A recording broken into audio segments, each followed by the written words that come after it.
안녕하세요. 오늘도 사연살롱을 찾아주셔서 감사합니다. 하루아침에 건물주가 된 40대 여성입니다. 사람 팔자 모르는 거라고 불과 몇 년 전까지만 해도 저는 오늘 같은 날이 올 줄은 몰랐어요.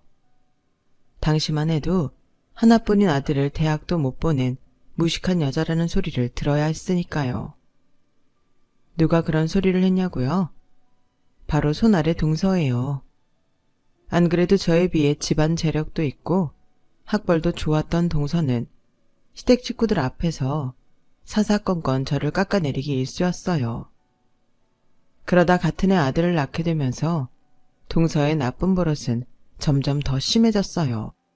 나 하나 괴롭히는 걸로는 부족했는지 제 아들과 자기 아들을 비교하기 시작했거든요.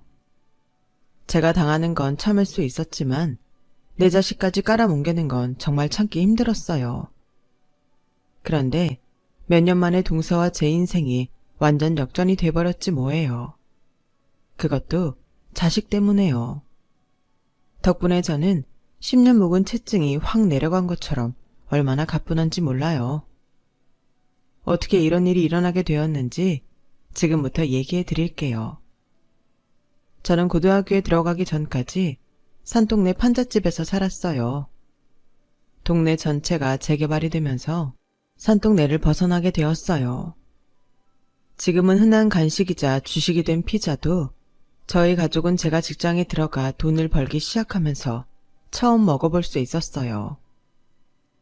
없는 살림이었지만 단 한 번도 가난한 우리 집을 창피해야 하거나 돈 때문에 늘 고개를 숙이고 사시는 내 부모님을 원망해 본 적은 없어요. 그저 하루빨리 돈을 벌어서 부모님을 편히 모시고 싶다는 생각뿐이었죠. 하지만 다들 아시잖아요. 돈은 열심히 일하는 사람보다 돈이 많은 사람한테 더 잘 붙는다는 걸요. 한마디로 돈이 돈을 버는 거죠. 한평생 열심히 살아오신 저희 아빠는 돌아가실 때 온전한 아빠 물건이라곤 휴대폰 하나뿐이었어요. 그나마도 정말 어렵게 설득을 해서 산 거였죠. 중고등학생들도 흔히 휴대폰을 들고 다니던 시절이었음에도 저희 아빠는 휴대폰이 없었어요. 딱히 필요도 없다는 게 이유였지만 실상은 당신을 위해 돈 쓰시는 게 아까워 그랬던 거였죠. 그걸 아는 저는 아빠한테 휴대폰을 해드리려고 억지로 아빠를 모시고 휴대폰 대리점에 갔어요. 막상 대리점에 가서도 아빠는 가격을 물어보시고는 한사코 거절을 하시더라고요. 난 이런 거 필요 없다. 휴대폰 없었어도 지금까지 사는데 아무 지장 없었어. 그러니까 쓸데없는데 돈 쓰지 마라. 아빠, 요즘에 휴대폰 없는 사람이 어딨어. 휴대폰이 없으니까 아빠한테 연락하기 힘들잖아. 비싼 거 안 해. 싼 걸로 해드릴 테니까 이참에 휴대폰 하나 해요. 네? 내가 휴대폰은 사서 뭐해? 전화할 데도 없는데. 괜히 일하다 잃어버릴까봐 신경만 쓰일 거다. 이런데 돈 버리지 말고 그 돈으로 너 맛있는 거나 사 먹어. 전화할 데가 없긴 나랑 통화하면 되지. 내가 매일 아빠한테 문자도 하고 전화도 할게. 그러니까 하나 사자. 응? 평소 안 부리는 애교까지 부린 덕분에 아빠 휴대폰을 개설할 수 있었어요. 그리고 약속한 대로 다음 날부터 매일 의무적으로 아빠한테 전화도 하고 문자도 보내게 되었죠. 처음에 문자 보내는 게 서툴러서 간단한 단답형 대답 정도만 하시던 아빠는 시간이 지나자 짧은 문장을 보내셨고 그러다 몇 줄짜리 문장도 보내주셨어요. 물론 맞춤법은 많이 틀렸지만요. 그렇게 아빠랑 문자를 주고받는 게 일상이 되어버린 어느 날 엄마가 회사로 전화를 했더라고요. 아빠가 일하시던 공장에서 떨어지셨는데 많이 위독하시다고요. 회사에 사정을 말하고 급하게 병원으로 달려갔지만 도착해보니 이미 아빠는 세상을 떠나신 뒤였어요. 경황 없이 몰아치듯 장례를 치르고 그동안 한쪽에 치워두었던 아빠의 유품을 정리하려는데 아빠의 휴대폰이 보이더라고요. 아빠의 휴대폰의 유일한 문자는 저와 나눈 것들이 전부였어요. 통화 내역에 찍힌 번호도 대부분 제 거였고요. 그걸 보니 눈물이 쏟아지더라고요. 사실 저는 아빠한테 문자를 보내는 게 귀찮았던 적이 많았거든요. 그래서 의무감으로 보냈던 문자가 대부분이었는데 아빠는 그때마다 꼬박꼬박 답장을 해주셨어요. 문자 보내는 일이 익숙해지신 이후에는 더더욱 정성을 들여 문자를 보내주시곤 하셨죠. 뒤늦게 아빠의 문자를 하나씩 읽어보면서 아빠와 이별을 했어요. 얼마 뒤 아빠의 휴대폰을 해지하고도 아빠의 휴대폰은 버릴 수가 없어서 제 방 책상 서랍에 넣어두었어요. 그런데 사람 버릇이 참 무서운 거더라고요. 술에 취하면 나도 모르게 아빠 휴대폰으로 문자를 보냈던 모양이에요. 아침에 깨서 제가 보낸 문자를 확인하곤 얼마나 머리를 쥐어 뜯었는지 몰라요. 다행히도 아직 그 번호를 쓰는 사람이 없는 건지 한 번도 단문이 온 적은 없었어요. 그래서 내심 안심을 했죠. 그런데 하루는 직장에서 남친과 이별한 동료의 얘기를 듣다가 기겁을 했지 뭐예요. 뭐? 그럼 사용하지 않는 번호로는 아예 문자도 안 가는 거야? 그럴 리가 없는데? 난 지금까지 아빠가 쓰시던 번호로 문자를 보냈는데도 잘만 가던걸? 단문이 없길래 그 번호를 쓰는 사람이 없어서 그런가 보다 했지. 에이, 그럼 상대방이 받고 단문을 안 한 거네. 잘못 보냈다고 미안하다고 문자해 그럼. 근데 지금까지 문자를 받고도 아무 말 없는 사람한테 뜬금없이 문자 잘못 보내서 미안하다고 하면 그게 더 웃기지 않나?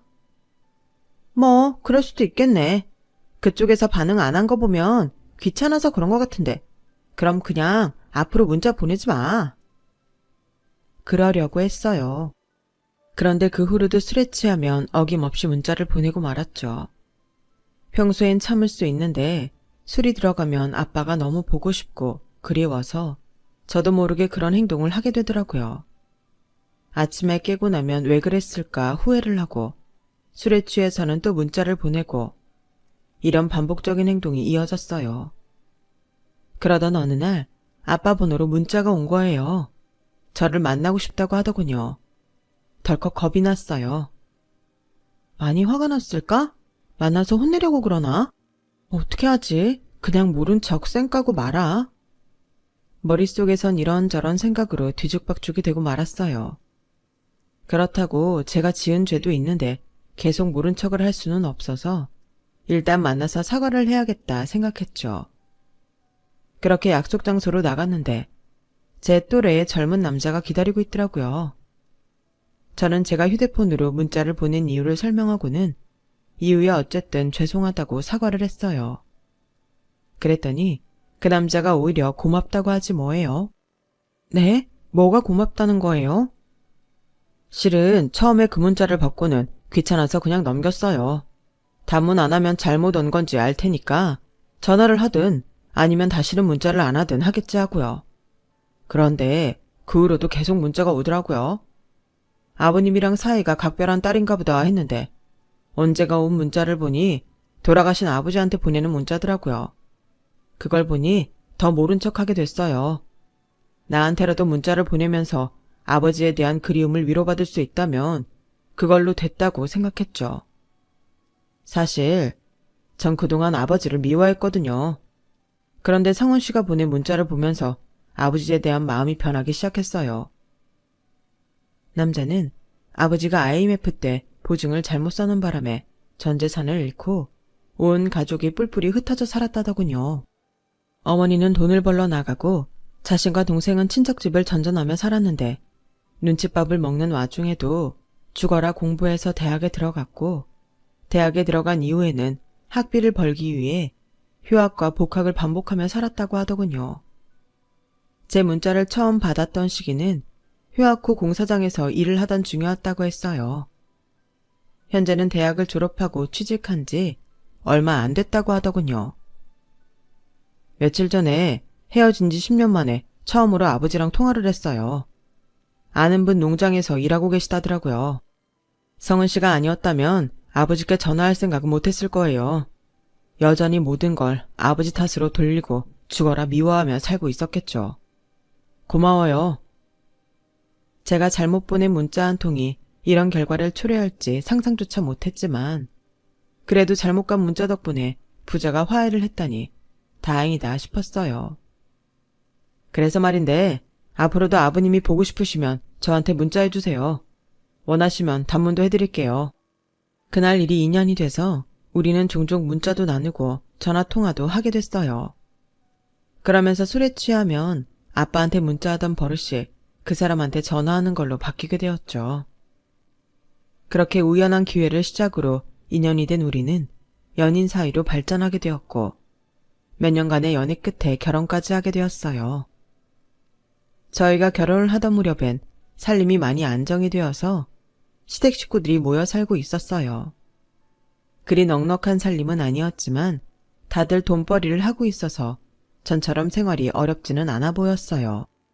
오히려 저희 집보다 조금은 나은 편이었죠. 물론 이후에는 시아버님이 친구분한테 인수받은 농장이 잘 돼서 살림이 많이 폈지만요. 월세집에서 신혼생활을 시작한 우리 부부는 조금씩 살림을 키워나가는 재미로 살았어요. 일단은 전셋집을 장만할 때까지 아이 갖는 건 미루기로 했고요. 그러는 사이 시동생이 결혼을 했는데 동서는 꽤 부유한 집안 출신이었어요. 시동생과는 대학 CC로 명문대 출신이었죠. 게다가 동서는 시집 올 때 아파트를 해왔는데 그래서 그런가 시부모님이 제가 시집 왔을 때랑은 좀 다르게 대하시더라고요. 뭐랄까, 동서를 좀 어려워하시는 것 같다랄까요? 제 앞에서는 구멍난 빤스도 서슴없이 꺼내 보이시는 분들이 동서 앞에서는 멀쩡하고 좋은 것만 보이려고 하시더라고요. 집에서 밥을 먹을 때도 동서가 온다고 하면 반찬에도 신경을 쓰시고 그릇도 평소엔 아까워서 안 쓰는 그릇을 꺼내놓곤 하셨어요. 안 그러려고 하는데도 그런 모습을 볼 때마다 서운하더라고요. 당신이 편해서 그러시는 거야. 함께한 시간이 얼만데. 우리 어머니가 당신은 딸처럼 생각하시잖아. 그러니까 너무 서운해하지 마. 2번만 편하게 생각하셨다가는 큰일 나겠네. 내가 모를 줄 알아? 동서는 대학도 좋은데 나오고 시집 올 때 아파트도 해왔으니까 그러신 거겠지. 나는 고졸에 혼수도 남들 하는 거에 반도 못 해왔으니까. 에이, 그게 뭐가 중요해? 결혼해서 잘 살면 그만이지. 우린 가진 건 없어도 행복하잖아. 얼마 뒤면 전셋집으로 이사도 할 거고. 앞으로 좋은 일만 가득할 텐데 뭐가 걱정이야? 남편의 위로에도 불구하고 제 마음은 쉽게 나아지지 않았어요. 사람이 남이랑 비교를 당하는 것만큼 서운하고 신경 쓰이는 일이 없으니까요. 그동안 열심히 모은 돈으로 전셋집으로 옮기게 된 우리 부부는 모처럼 시댁 식구들을 모시고 집들이를 했어요. 나름 그간의 고생을 보상받는 기분이 들어서 마냥 들떠 있었는데 동서의 한마디에 좋은 기분이 싹 가시고 말았죠. 기왕 이사하는 거 아파트로 하지 그랬어요. 빌라는 좀 위험하지 않나? 도둑들 위험도 있고 잡장이도 많이 드나들잖아요. 그걸 누가 모르나. 아파트로 갈 돈이 안 되니까 그러지. 그래도 청약 열심히 붙고 있으니까 언젠간 갈 수 있겠지. 청약이요? 그게 되겠어요? 차라리 친정에 부탁해서 돈 좀 해달라고 하세요. 청약 믿고 있다간 평생 아파트로 이사 못 가요. 아, 형님, 친정이 좀 어렵다고 했던가요? 내가 생각이 좀 짧았네요. 동서는 알면서 일부러 제 친정 얘기까지 꺼내더라고요. 그 바람에 좋았던 기분은 완전 쭉 가라앉아 버렸어요. 하여간 사람 기분 나쁘게 만드는 재주 하나는 타고났다니까. 남의 집 집들이에 와선 굳이 그딴 소리를 해야 해? 이 집 마련하는데도 우리가 얼마나 노력을 했는데 동서 때문에 기분 잡쳤어. 재수씨 말이 그렇게 서운했어. 그래도 난 재수씨가 해온 아파트보다 우리 집이 더 좋은걸. 이 집은 우리 손으로 마련한 집이잖아. 쉽게 얻은 게 아니라서 더 가치 있다고 생각되는걸. 그동안 수고했어 여보. 남편은 그날도 풀 죽은 저를 달래느라 고생을 했어요. 이사 온 지 얼마 지나지 않아 우리 집에 경사가 생겼어요. 제가 임신을 했거든요. 집도 안정되고 아이까지 생기고 나니 그동안 동서한테 가졌던 열등감은 사그라들었어요. 동서가 임신했다는 사실을 알기 전까지는요. 어머님은 동서의 임신 사실을 들으시곤 임신 선물은 물론 동서가 좋아하는 반찬까지 만들어 찾아가셨다더라고요. 제가 임신을 했을 땐 전화로 축하한다는 말씀뿐이셨는데 말이죠. 그러지 않으려고 하는데도 자꾸 어머님이 차별을 하시니까 서운한 감정을 지울 수 없더라고요. 동서와 저는 같은 해 아들을 낳았어요. 집안에 겹경사가 생겼다며 시부모님은 무척이나 기뻐하셨죠. 하지만 이번에도 어머님은 저와 동서를 차별하셨어요. 제가 출산을 했을 때는 병원에 찾아오셔서 현금과 꽃다발을 주고 가셨는데 동서가 출산을 했을 때는 명품백을 사주셨더라고요. 그걸 보니 확실히 알겠더라고요. 평소 어머님 말로는 둘 다 똑같은 며느리라고 하셨지만 결국 있는 집 자식과 없는 집 자식은 구분해서 대한다는 걸요.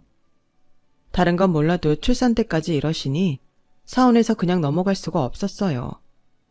그래서 김치를 들고 저희 집에 찾아오신 어머님께 서운하다고 말씀드렸죠.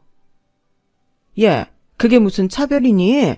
그저 난 네가 뭘 좋아하는지 몰라서 돈으로 준 거고 작은 애는 평소에 들고 다니는 백브랜드를 아니까 직접 사다 준 거지. 그걸 어떻게 차별이라고 하는지 모르겠다. 그래, 다음엔 너도 작은 애 사준 브랜드로 사다 주마. 그럼 됐지? 어머님은 취향 탓이라고 발뺌하셨지만 제가 그걸 믿을 정도로 바보는 아니에요. 어머님이 제게 주신 현금은 100만 원이었고 동서한테 사다 주신 백은 못해도 300~400만 원은 하는 거였으니까요. 그래서 그 일 이후로 더 시댁을 멀리하게 되었어요. 아예 발길을 끊을 수는 없어서 최소한 며느리 예의만 차릴 정도로 발길을 했죠. 두 집 다 같은 또래 아들을 키우다 보니 자연히 비교가 되곤 했어요. 형편이 좋은 동서는 아이가 어릴 때부터 영어 유치원에 예능 교육을 시켰어요. 유치원 방학 때는 동서가 애를 데리고 외국으로 나가 해외에 체류하면서 어학학원도 보내고 개인 튜터도 고용해서 영어 공부를 시키더라고요. 돈이 한두 푼 드는 게 아니라서 저는 꿈도 못 꿀 일이었죠. 반면에 저희는 일반 유치원에 태권도 학원 정도만 보냈어요. 딱히 애가 태권도에 흥미가 있었던 건 아니고 저희 부부가 맞벌이를 하다 보니 하원 때 픽업도 해주고 수업 후엔 집에도 데려다주는 태권도 학원을 선택하게 된 거였죠. 그러다 아이가 미술학원에 다니고 싶다고 해서 초등학교 3학년 때부터는 태권도 학원을 끊고 미술학원을 보내게 되었어요. 학원 원장님 말에 따르면 저희 애가 미술에 소질이 있다고 하더라고요. 고등학교 진학을 앞두고 진로 상담을 받으러 애 학교에 갔는데 담임 선생님이 저희 아들을 예고에 진학시키는 게 어떻겠냐고 하셨어요. 저희 아들이 미술에 소질이 있는 데다가 본인도 예고 진학을 희망하고 있다고요. 그래서 제가 조금 알아봤더니 예고 입시반 미술학원 학원비도 만만치 않은 데다 예고는 등록금 외에 소묘, 전공 실기비, 스쿨버스비까지 드는 데다 가격도 엄청 비싸더라고요. 3년간 들어가는 돈이 어지간한 대학 4년 등록금에 버금가는 수준이었어요. 저희 형편에는 무리였죠. 결국 아이한테 예고 진학은 어렵겠다고 말했어요. 아들도 우리 형편을 알기 때문에 더는 고집을 안 부리더군요. 돈 때문에 아이가 하고 싶다는 걸 말리는 부모 심정 안 겪어보신 분은 모를 거예요. 동서처럼 어릴 때부터 해외에서 영어도 가르치고 과목별 과외에 이름 있는 학원까지 보내주지는 못할 망정 내 새끼가 원하는 것 정도는 해줄 수 있어야 하는데 그것도 못해주는 부모라니 자괴감이 들더라고요. 그런데 그런 상황에 동서가 또 제 속을 긁지 뭐예요. 형님, 은율이는 고등학교 어떻게 하실 거예요? 설마 일반 고등학교를 보내실 생각은 아니죠? 들어보니 미술 쪽에 소질이 있다던데 예고 보내시는 게 어때요? 아니, 우리는 그냥 일반고 보낼 거야. 우리 형편에 예고를 어떻게 보내겠어? 혹시 예고 갈 실력이 안 돼서 미리 포기하는 거 아니에요? 예고도 서울에 있는데 들어가려면 미술 실기뿐만 아니라 성적도 좋아야 한다던데? 아, 은율이 성적이 안 돼서 그러는 거구나. 그죠, 형님.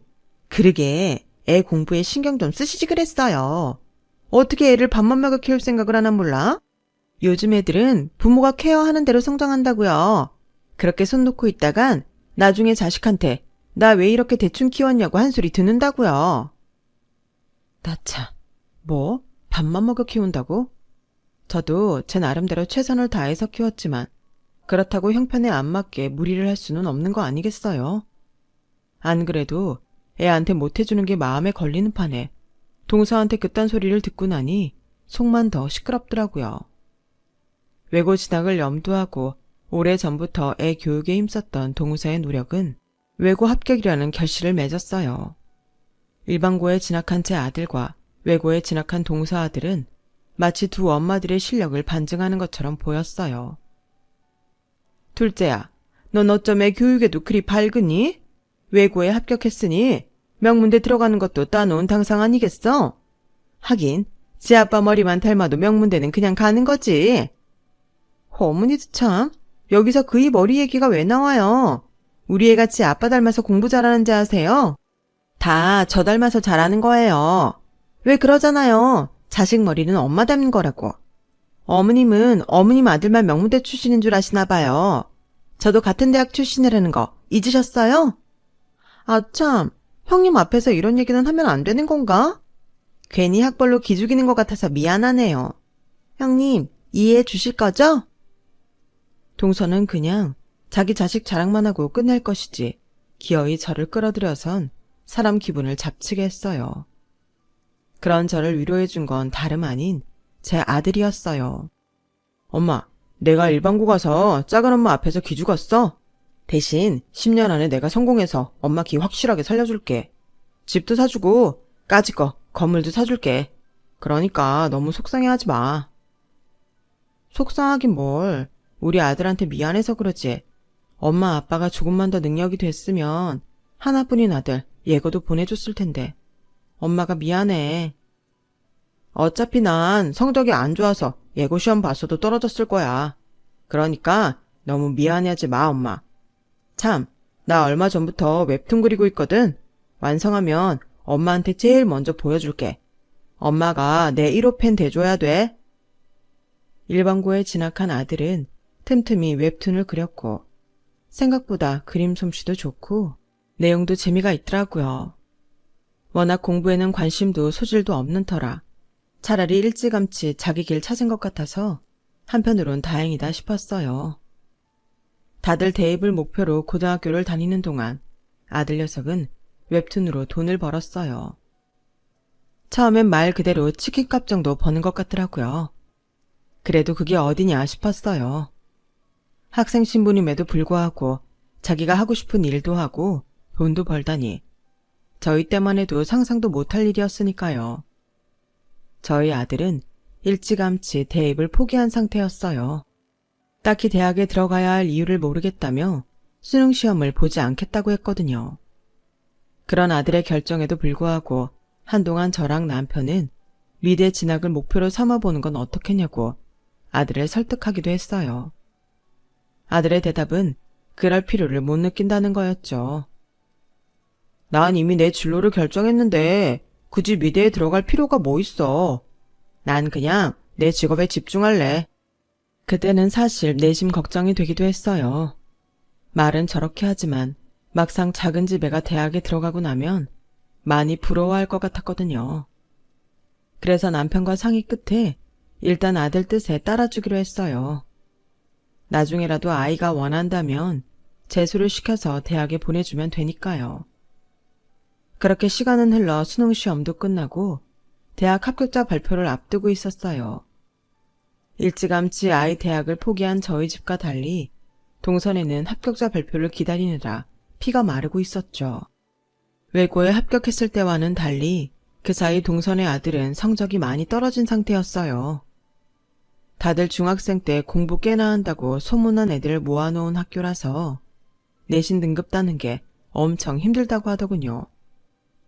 그 와중에도 동서는 제게 기죽지 않으려고 말끝마다 외고와 일반고를 비교해댔었죠. 일반고야 공부 못하는 애들도 많으니까 내신 따기 쉽죠. 특목고는 그런 애들이 없잖아요. 그러니 내신 등급 올리는 게 얼마나 힘든지 몰라요. 하긴 형님이 이런 고충을 알 리가 없겠지만 은유리는 요즘도 공부 안 하고 만화만 그린다면서요? 형님, 애를 그렇게 방치해도 돼요? 요즘 세상에 형님처럼 애한테 신경 안 쓰는 부모도 없을 거예요. 저만 해도 아침부터 밤 늦게까지 차 끌고 다니면서 애 학교부터 방과 후엔 과외며 학원까지 녹초가 되도록 움직이는데 형님은 참 편하게 사시네요. 자식 머리는 엄마 닮는다고 은유리가 일찌감치 대학 포기한 건 형님 탓이나 마찬가지 아닌가요? 그런데도 형님은 미안하지도 않아요? 그렇게 손 놓고 있을 때가 아닌 것 같은데? 나라면 애한테 미안해서 고개도 못 들고 살 거예요. 동서, 말이면 단 줄 알아? 내가 저번부터 참고 있었는데 애 키우는 사람이 말 그렇게 하는 거 아니야. 지금은 동서 교육 방식이 최고인 것 같지? 그런데 과연 결과까지 그렇게 나올까? 사람마다 자기가 가지고 태어나는 재능이 있는 건데 왜 동서는 모든 걸 성적으로 판단해? 우리 은유리는 미술에 소질이 있는 애라서 일찌감치 지 적성에 맞는 웹툰을 시작한 거라고. 부족해서 공부를 포기한 게 아니란 말이야. 사람 인생은 모르는 거라고. 길고 짧은 건 나중에 돼 봐야 하는 거야. 동서 눈엔 우리 은유리가 별거 아닌 것처럼 보일지 모르지만 나한테는 세상 누구보다 귀하고 대단한 아이야. 그러니까 자식 자랑하고 싶으면 동서 아들 자랑만 하고 끝내. 내 아들 끌어들여서 상처 주지 말고. 그때는 동서 말에 자존심이 상해서 한바탕 하고 말았는데 지나고 보니 그게 동서가 밑밥을 깔았던 거더라고요. 그게 무슨 소리냐고요? 대입 합격자 발표가 다 끝나도록 동서한테선 애 합격 소식이 전해지지 않았거든요. 일찌감치 대입 시험에 실패할 걸 예상한 동서가 특목고 등급 얘기를 꺼냈던 거였죠. 결국 그의 동선에 있는 대학에 떨어졌고 재수를 하게 되었어요. 말로는 서울에 있는 대학에 하나 붙기는 했는데 자존심상 그 대학엔 보내기 싫어서 등록을 안 해줬다고 하더라고요. 믿거나 말거나 하지만 본인이 그렇다니 뭐 어쩌겠어요. 그리고 이듬해 동선의 아들은 재수를 해서 수능 시험을 받고 생각보다 성적이 잘 안 나왔는지 동서가 머리를 싸매고 누웠다는 소식이 들려왔어요. 그동안 미운 짓을 많이 하기는 했지만 저도 자식 키우는 입장에서 애 때문에 그러고 있다는 얘기를 들으니 마음이 불편했어요. 그래서 찾아가 봤더니 동서는 안방 침대에 누워서 꼼짝도 않고 아이는 아이대로 그동안 공부를 하느라 받은 스트레스 때문에 지방에 들어박혀 게임만 하고 있다고 하더라고요. 가져간 밑반찬을 냉장고에 넣어두고 동서 먹을 죽을 끓였어요. 그렇게 주방 일을 하고 있는데 동서가 빽 소리를 지르지 뭐예요. 남의 집에서 뭐 하는 거예요? 왜? 우리 애 시험 망쳤다니까 잘 됐다고 놀리러 온 거예요? 그래봤자 은율인 내 아들 발끝에도 못 미쳐요. 일반고 나와서 일찌감치 대학 포기한 애랑 적어도 서울 사는 데 붙은 애랑은 하늘 땅 차이니까. 그러니까 가짜는 위로할 생각 말고 돌아가세요. 동서, 무슨 말을 그렇게 해. 누가 동서를 놀린다고 그래. 내가 반갑지 않은 건 알겠는데 일단 죽 좀 먹어. 서방님이 그러는데 통 먹지를 않는다며. 일단 먹자. 싸움은 나중에 하자고. 누가 이딴 동정 필요하대요. 먹고 싶으면 형님이나 실컷 먹어요. 별것도 아닌 게 집까지 찾아와선 사람 속 뒤집지 말고 꺼지라고요. 동서는 제가 끓인 죽냄비를 개수대에 던지면서 소리쳤어요. 그런 꼴을 당하니 저도 더는 그 집에 있기 싫더라고요. 그래서 대충 정리를 해주고 나왔어요. 결국 그의 동선의 아들은 전년도에 동서가 합격했다고 말하던 대학보다 낮은 대학에 들어가게 되었어요. 한동안 시댁 행사에 참석도 않고 두문불출하던 동서는 얼마 뒤 자리를 털고 일어났고 시댁에 올 때마다 이전처럼 제 아들과 자기 아들을 비교해댔어요. 그렇게 몇 년 뒤 동선의 아들은 대학 졸업을 하게 되었고 취업이 되지 않아 집에서 백수 생활을 하게 되었어요. 그런데도 동서는 시댁에 와서는 대학원 진학 때문에 일부러 취업 준비를 안 하고 있다며 거짓말을 하더군요.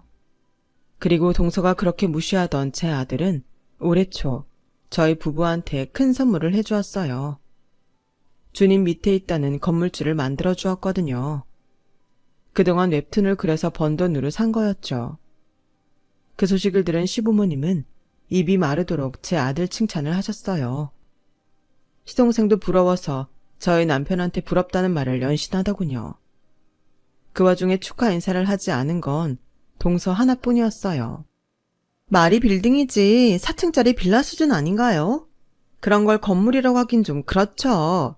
그리고 요즘은 개나 소나 웹툰 그린다는데 인기가 얼마나 가겠어요? 제대로 된 직장에 들어가야지 언제까지 그러고 살겠냐고요. 나라면 우리 애 그런 거 안 시켜요. 동서, 부러우면 부럽다고 해. 사람이 참 나이가 들어도 솔직하지 못한 건 여전하네. 그리고 우리 은유리가 사준 빌딩이 4층인 건 맞는데 그저 그런 4층 건물이 아니라고. 1층엔 유명 커피 전문점이 들어있어서 매달 들어오는 수입이 얼마나 짭짤한지 몰라. 그뿐이야? 2층, 3층도 공실 하나 없이 꽉 찼어.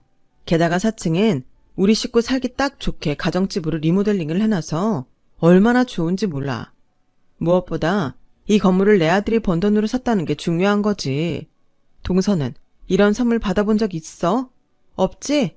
없으면 말을 마세요. 어때? 내가 길고 짧은 건 나중에 대봐야 한다고 했지? 그러게 동서, 자기 자식이 귀하면 남의 자식도 귀한 거야. 그러니 함부로 무시하지 말았어야지. 안 그래? 이번에 집들이는 유명 업체에 주문해서 할 거니까 동서도 꼭 와. 지난 20년 넘게 제 앞에서 늘 큰 소리만 치던 동서는 그날만큼은 찍소리도 못하고 꼬리를 내렸어요. 저요. 아들 덕분에 10년 묵은 체증도 내려가고 어깨는 하늘 높은 줄 모르게 치솟았죠. 솔직히 저는 제 아들한테 너무 해준 게 없는 엄마인데 아들한테 너무 많은 걸 받기만 한 것 같아요. 이 건물은 잘 간수했다가 제 아들이 가정을 이루면 고스란히 돌려줄까 합니다. 우리 애가 내 아들로 태어나 준 것만 해도 저는 세상을 다 가진 것 같으니까요. 세상의 모든 부모 마음이 다 이렇겠죠. 지금까지 제 사연을 들어주셔서 감사합니다. 들어주신 분들께 항상 행복이 가득하시길 진심으로 바랍니다. 여러분, 사연 댓글에 응원과 현명한 조언 부탁드려요. 좋아요와 구독은 저에게 큰 힘이 됩니다. 오늘도 좋은 일 가득하세요.